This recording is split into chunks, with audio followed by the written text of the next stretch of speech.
ბაჩო ახალაიას თქმით ოლიგარქის სუსში ცოლის დაჭერით დაემუქრნენ თუ მეგობრების წინააღმდეგ ჩვენებას არ მისცემდა. ეს განცხადება თავდაცვის ყოფილმა მინისტრმა სასამართლოს ხდომაზე გააკეთა, სანამ პროცესს ოლიგარქის პროკურატურის მოთხოვნით დახურავდნენ.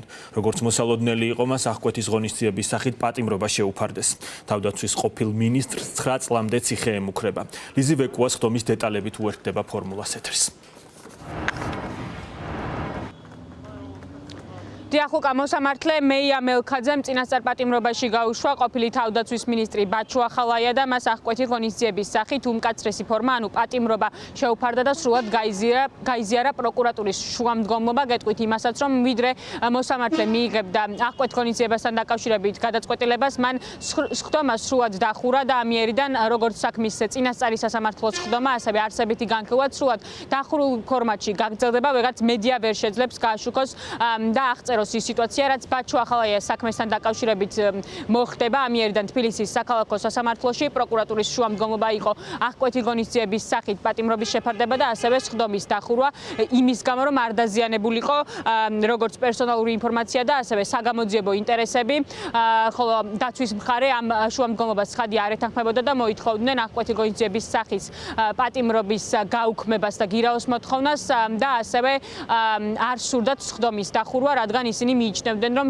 აუცილებელია, რომ სისხლის სამართლის საქმე ყოფილიყო საჯარო და მაყურებელს შეეძლებოდა მოესმინა თუ რა ხდებოდა რეალურად და რა მტკიცებულებები დევს ყოფილი მაღალჩინოსნის საქმეში, ვიდრე პროკურორისა და ადვოკატის პოზიციას მოისმენთ, გეტყვით იმასაც, რომ ბაჩო ახალაიამაც ისარგებლად გამონდალ სასამართლო სხდომაზე სიტყვის უფლებით, ისიც სრულად იზიარებს მისი ადვოკატის პოზიციას იმასთან დაკავშირებით, რომ ეს სხდომა აუცილებლად უნდა ყოფილიყო საჯარო, რადგან ის აღნიშნულ ბრალში თავს დამნაშავე დარწნობს.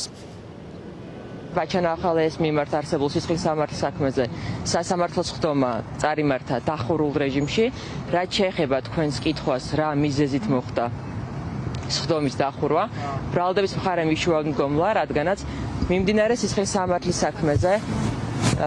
საქმეში ფიგურირებს არაერთი პირი, მათ შორის სახელმწიფო უსაფრთხოების სამსახურის წარმომადგენლები, ასევე გამოძიება გამოყოფილ საქმეზე მიმდინარეობს, სადაც სისხლის სამართლის საქმის მასალები მათ შორის გახლავთ საიდუმლო, ამდენად ამ მიზეზის გამო ბრალდების მხარე მიშუამდგომლა სისხლის სამართლის სამსახურმა საზოგადოებას მივაწოდოთ სწორი ინფორმაცია, რომ იცოდეს სისხლის სამართლის საქმეში არსებობს რიგი მტკიცებულებები, მოწმეთა გამოკითხვის ოქმები, ექსპერტიზის დასკვნები, მათ შორის სატელეფონო კომუნიკაციების დამადასტურებელი ინფორმაცია, შესაბამისად დადასტურებული არის წარდგენილი ბრალდება მტკიცებულებები. შეგიძლიათ პროკურორს ტყიდოთ, მხოლოდ არის ინტერნეტ აპლიკაციის კომუნიკაცია, ისიც მხოლოდ Wi-Fi-ზე.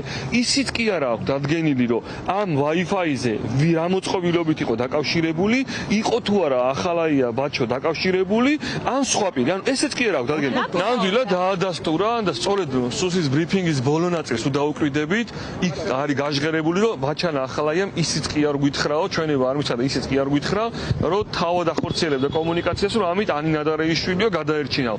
ანუ ეს ადასტურებს სწორედ იმ გარემოებას, რომ ბაჩომ რა თქვა, რომ მის მიმართ სწორედ ეგ შეთავაზება იყო, რომ არ დაიჭერდნენ ბაჩოს, არ დატოვებდნენ მის შვილს ესე მარტო, თუ ამ საკითხებს დაადასტურებდნენ. მაგრამ ბაჩო ახალაიამ მოისმინეთ, რაც უთხრა, ის არაფერი თქმულით მას არ აპირებდა, მას ჩვენების მიცემაზე უარი არ უთქვას, მან უთხრა, რომ ადვოკატის თანდასწრებით ნებისმიერ კითხვებზე გასცემდა პასუხი.